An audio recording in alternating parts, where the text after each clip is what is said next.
Muito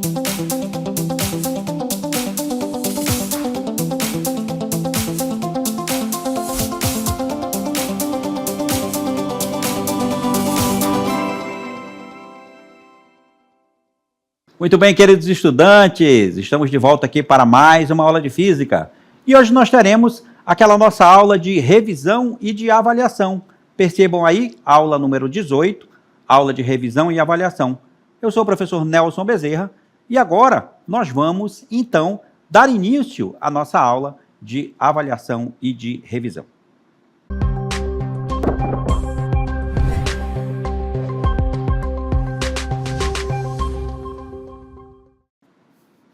Muito bem, queridos estudantes, olha só o nosso cenário, né? Hoje nós iremos, claro, falar sobre a luz, né, na nossa revisão, um dos pontos importantes que nós vimos na nossa unidade. Então, nada melhor do que esse cenário onde nós estamos observando a emissão luminosa. Ali tem uma fonte, né? A fonte é uma estrela que está emitindo luz.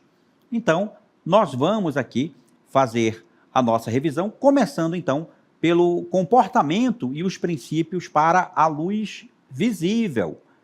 Então, a gente chama de luz, né, ou luz visível, como ela é fisicamente caracterizada, é uma forma de energia radiante. Então, a luz, ela transporta energia, né, considerada, então, como uma onda eletromagnética. A luz é o agente físico que, atuando nos órgãos visuais, produz a sensação da visão. Daí o fato de nós chamarmos de luz visível. E a parte da física que vai estudar o comportamento da luz é chamado de ótica. Mas a ótica, pessoal, ela tem suas divisões, que nós vamos observar agora, as divisões da ótica. Então, nós didaticamente costumamos dividir a ótica em duas grandes partes. A ótica física, que estuda os fenômenos ópticos que exigem uma teoria sobre a natureza das ondas eletromagnéticas, ou seja, a ótica física, ela estuda a luz, considerando que a luz é uma onda eletromagnética, já que a luz, ela tem um comportamento dual. Ela pode ser considerada como onda, mas também pode ser considerada como uma emissão de feixe de partículas. E temos também a ótica geométrica.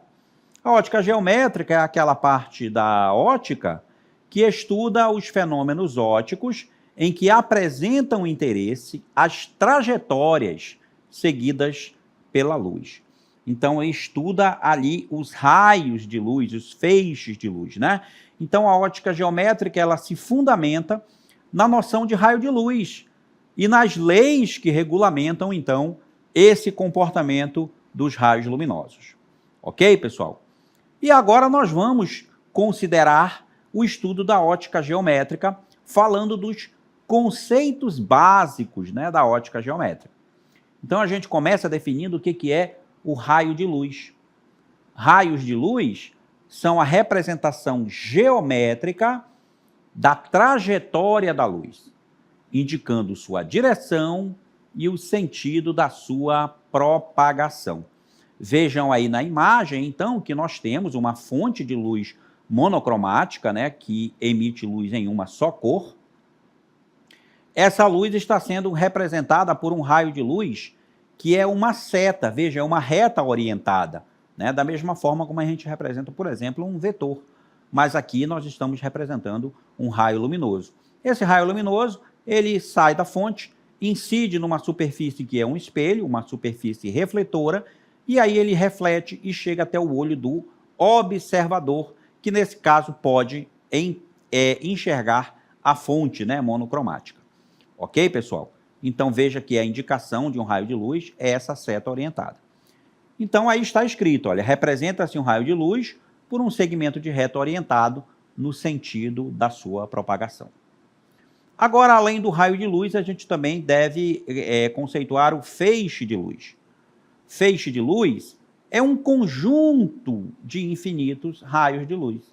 Então, quando nós temos infinitos raios de luz, nós chamamos que aquilo ali é um feixe de luz, ou um feixe luminoso, que pode ser dos seguintes tipos.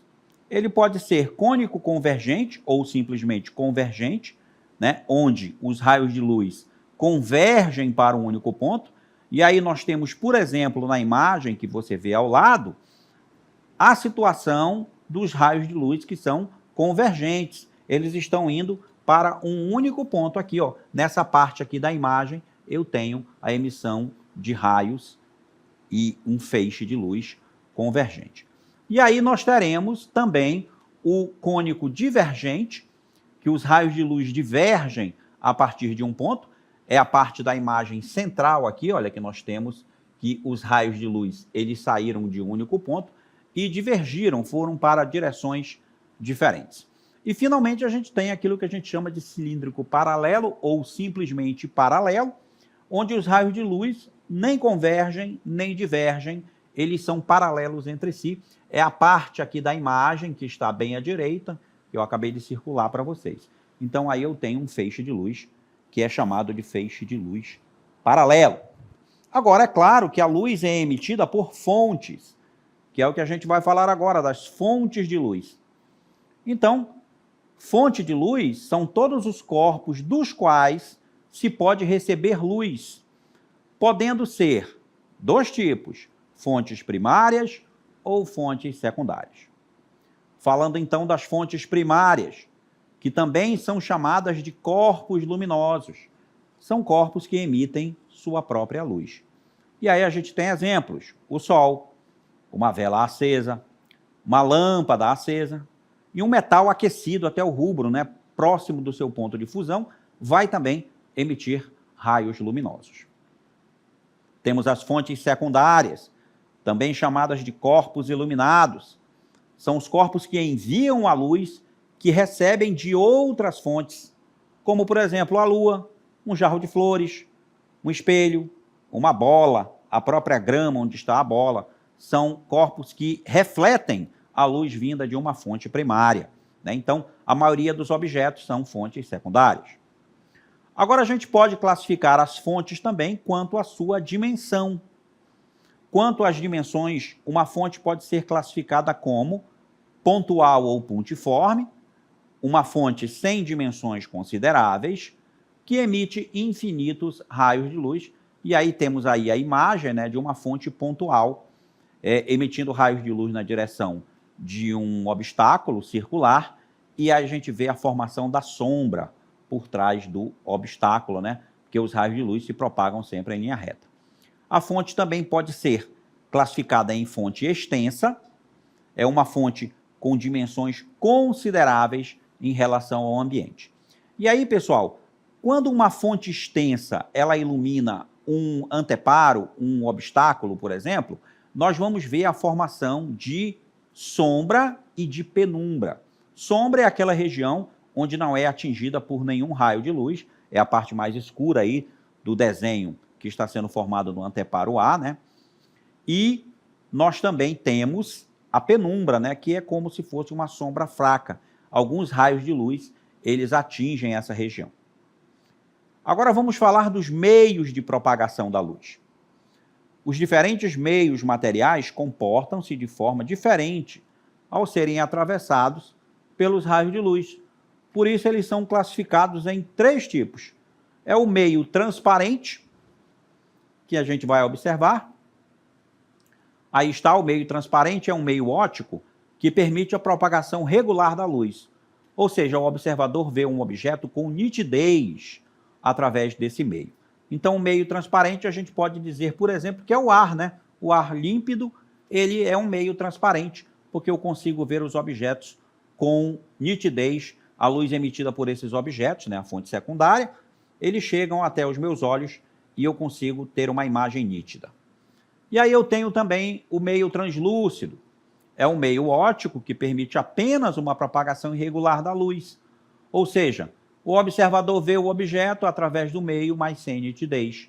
A gente pode dar exemplo de um meio translúcido como sendo um vidro, né? Um vidro embaçado, ou certos vidros que não são bem polidos, que permitem que eu observe o objeto através dele, mas não com nitidez, né? Não com nitidez. Então, é o meio translúcido. E, finalmente, teremos o meio opaco. O meio óptico é um meio óptico que não permite que a luz se propague, ou seja, não é possível ver o objeto através do meio. Uma parede, por exemplo, é um meio opaco. Se eu tiver um objeto atrás de uma parede, eu não consigo observar esse objeto, porque o raio de luz ele não vai se propagar através desse meio, que eu classifico como meio opaco. Ok, pessoal? São os 3 meios de propagação: translúcido, transparente e opaco. Agora vamos falar dos fenômenos ópticos, né? Nós temos aí alguns fenômenos importantes para mostrar para vocês. Aqui nesse desenho nós temos alguns fenômenos sendo mostrados, como, por exemplo, a reflexão regular. Reflexão regular é aquela reflexão que é proporcionada por objetos que são extremamente polidos, como espelhos planos ou espelhos esféricos. Então, eu tenho aí a propagação reflexão regular. Aqui nós temos o feixe incidente e o feixe refletido sai paralelo um ao outro quando reflete nessa superfície. Temos também a reflexão difusa, que é aquela reflexão em que os raios não saem de forma regular do objeto. Então, é a reflexão permitida pela maioria dos objetos, é a difusa, né? Os espelhos oferecem reflexão regular, mas a maioria dos objetos, reflexão difusa. Temos também a refração. O que é a refração? É quando o raio de luz ele consegue atravessar o meio material. É quando o raio de luz passa de um meio para o outro. Por exemplo, o raio de luz ele vem aqui, ó, incide na placa de vidro, aí ele passa através da placa de vidro. Observem que durante a reflexão há um desvio do raio de luz, né? E quando ele atravessa a placa de vidro, ele desvia de novo, porque ele troca novamente de meio. Então, a refração acontece dessa forma. E temos também a absorção. É quando o raio incidente, aqui como esses dois aqui, ó, é quando o raio incidente nem reflete, nem refrata, ele é absorvido pela superfície. É como se a superfície consumisse aquele raio de luz quando ele incide nela. Então, aí, alguns fenômenos ópticos importantes. Agora temos os princípios básicos da ótica geométrica, como o princípio da propagação retilínea da luz. Então, o princípio da propagação retilínea da luz diz o seguinte: todo raio de luz que percorre trajetórias retilíneas em meios transparentes e homogêneos, e aí a gente tem como exemplo a formação da sombra. Temos aí na imagem uma fonte pontual, nós temos um obstáculo C, o anteparo A, que está atrás do obstáculo, forma uma sombra, porque o raio de luz não consegue fazer a curva e iluminar por trás do objeto. A luz se propaga em linha reta. Muito bem, pessoal, agora vamos falar de um assunto importante também que nós estudamos, que são as lentes esféricas. São sistemas ópticos capazes de promover a refração da luz visível. Divide-se em lentes côncavas e convexas, que são, respectivamente, lentes de bordas largas e lentes de bordas finas. Aqui nós temos, ó, lente de borda fina é convexa, mas é importante dizer a vocês que uma lente de borda fina tem comportamento convexo quando ela está imersa no ar. Aqui eu tenho uma lente de bordas largas, né, que é o côncavo, né, uma lente que tem os dois lados côncavos aí, e vai ser uma lente que é divergente, né? A convexa é convergente e a lente côncava é divergente. As propriedades das lentes esféricas podem variar de acordo com o meio em que elas se encontram, né? Quando inseridas em um meio cujo índice de refração é menor que o da própria lente, como por exemplo o ar, as lentes convexas convergem. Aqui, ó, vão para um único ponto, lente de bordas finas, convergentes no ar. Enquanto as lentes côncavas divergem, assim como mostra a figura. Então veja que aqui você vê os raios que passam pela lente indo para direções diferentes, né? Ou seja, é uma lente divergente. Isso quando imersa no ar, tá, pessoal? Muito bem. Os elementos geométricos das lentes esféricas. Toda lente esférica, seja ela côncava, seja convexa, apresenta elementos geométricos em comum, sendo eles o centro óptico da lente, o foco principal objeto e o foco principal imagem, F e F'. Como a gente vai ver aqui na imagem, está aqui, ó, o centro óptico da lente, esse ponto aqui bem central da lente. Aqui eu tenho o F, que é o foco principal objeto, e aqui o foco principal imagem, né, o F', né, isso levando em consideração que o objeto vai ser colocado desse lado da lente, né? Então, nós temos aí esses elementos. Além disso, temos também o foco antiprincipal objeto e o foco antiprincipal imagem, também conhecidos como centro de curvatura, no caso dos espelhos esféricos. São os pontos A' e A. Aqui o foco antiprincipal objeto é o A e o foco antiprincipal imagem é o A', né? Também podem ser chamados de C, você pode ver alguns livros chamando de C, e C', fazendo referência ao centro de curvatura dos espelhos que formaram a lente, né? A física estuda o comportamento da luz ao interagir com lentes, classificando-as em convergentes, que juntam os raios, é o caso aqui, ó, tá? E divergentes, aquelas que divergem, aquelas que espalham os raios. Mas isso depende de sua forma e do material e onde elas estão imersas, tá, pessoal? Essa classificação aí, ela depende desses fatores. E aqui a gente vai considerar o seguinte, pessoal, olha, para um estudo simples, consideramos que o segundo meio é a lente, propriamente dita, e que o primeiro e o terceiro meio são exatamente iguais, normalmente a lente de vidro imersa no ar. Então, a gente vai considerar que as nossas lentes, que nós vamos mostrar agora, elas estão imersas no ar, tá certo? E aí, o que vai acontecer? Nós vamos ter 6 tipos de lentes. Dentre as lentes esféricas que são utilizadas, 6 delas são de maior importância no estudo da ótica. E a gente vai ver as 6 lentes que nós temos. Vamos lá, começando aí pela lente biconvexa. Veja que é uma lente de bordos finos. Portanto, a biconvexa, quando imersa no ar, ela é uma lente convergente.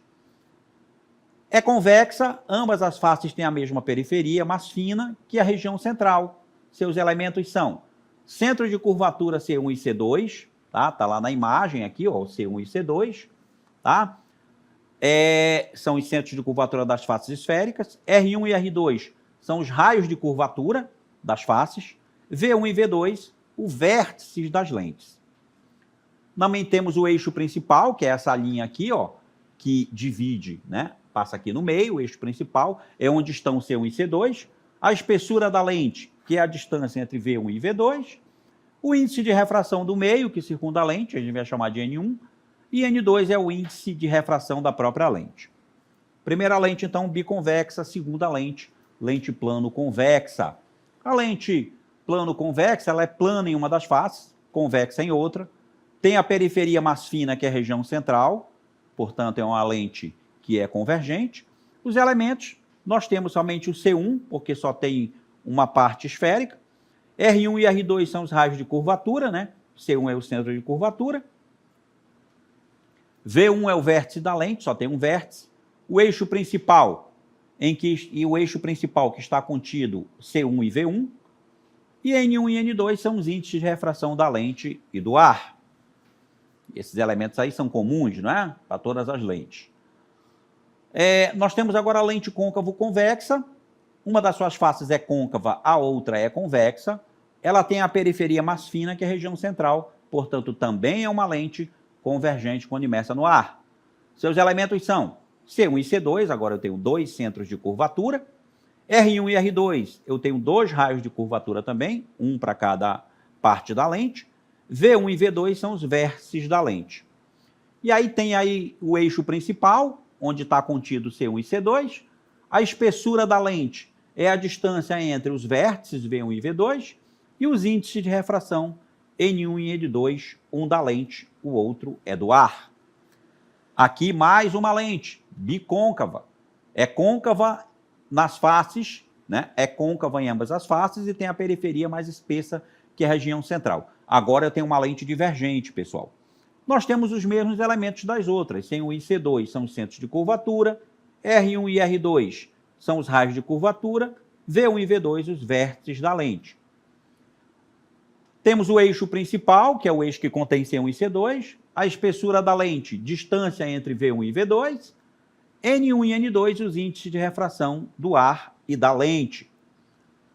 Quinta lente, lente plano-convexa. É plana em uma das faces, côncava em outra. Tem a periferia mais espessa que a região central. Seus elementos são C1, centro de curvatura, R1 e R2, os raios de curvatura das faces. V1 é o vértice da lente.